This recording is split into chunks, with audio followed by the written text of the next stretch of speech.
go through my campaign priorities, my platform, and the things I'm going to focus on when I become elected on August 18th. As I mentioned before, bail reform, so ending the use of cash bail for non-violent offenses, in conjunction with making sure people have access to programming to address the underlying issues that got them into the system to begin with. That way, we're addressing the issue and not kicking the can down the road, and that we know in the long run, our communities are going to be safer, right? Because again, you've addressed whether it's addiction, whether it's mental illness, or whether it's connection to jobs or vocational training, we're addressing those issues proactively on the front end. The second is that of juvenile justice and ending the practice of juvenile direct file, where this is the process by which kids are taken out of the juvenile system and placed into the adult system. It's rife with racial disparities. It's throwing our kids away, and it's not addressing the issues that got them into the system, which means we're going to see recidivism. We're going to see more crime in the future. So again, it's about keeping the kids in the juvenile system and making sure they have access to the programs that'll help them build their futures in an appropriate way, and also provide services to the families so that they can support what their child is learning.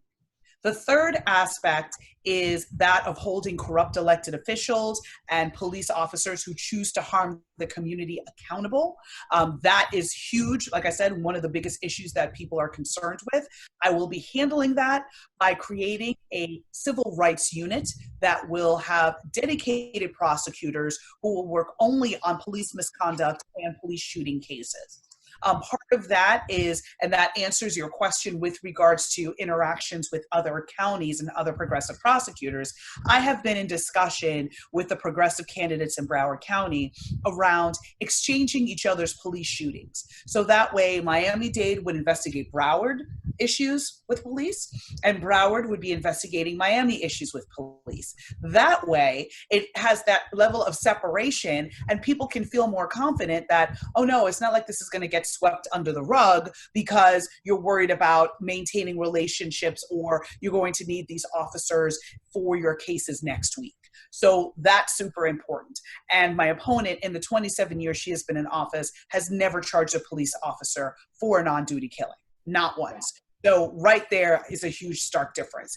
The last aspect of my platform has to do with transparency and making sure that the public has the data available to hold me accountable as to whether or not I'm doing a good job in reducing racial disparities and inequalities in our county, or if I'm making it worse. If I'm making it worse, send me packing, because obviously I need to find something else to do.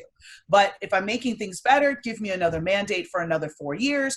I'll continue to work on these issues and then pass the baton on to the next generation, right? Because the reality is, listen, I want to retire and travel the world with my husband. I don't want to sit in that chair clogging up progress for 20, 30 years. That to me is not okay. So I want to be able to train the next generation, show them good practices that they can build on, and then take the new innovations, the new programs, and apply that and make the office better, make our county better, right? So that's one. So that's basically part and parcel of how I differ from my opponent. The last aspect where you asked about my relationships with other prosecutors across the state. So I have really great relationships and actually friendships, true friendships, with some of the progressives running across the state, because we're all in this together. We're all on the ballot on August 18th. So we literally text each other on a daily basis, trying to keep each other encouraged and uplifted, brainstorming, troubleshooting, sharing experiences and best practices. I anticipate that this is going to continue when we all, Lord willing, win on August 18th. And then for the elected prosecutors that are already in place, I've built my career on building relationships and coalitions. That's not going to change once I'm elected. So even if people are on different sides of the aisle than I am, or have different life experiences, that doesn't mean I'm not going to engage with them and try to at least talk to them about why some of these issues are so important, because maybe they haven't had anyone around them to have these discussions. Some of these offices, especially as you get to Central and North Florida, are all white.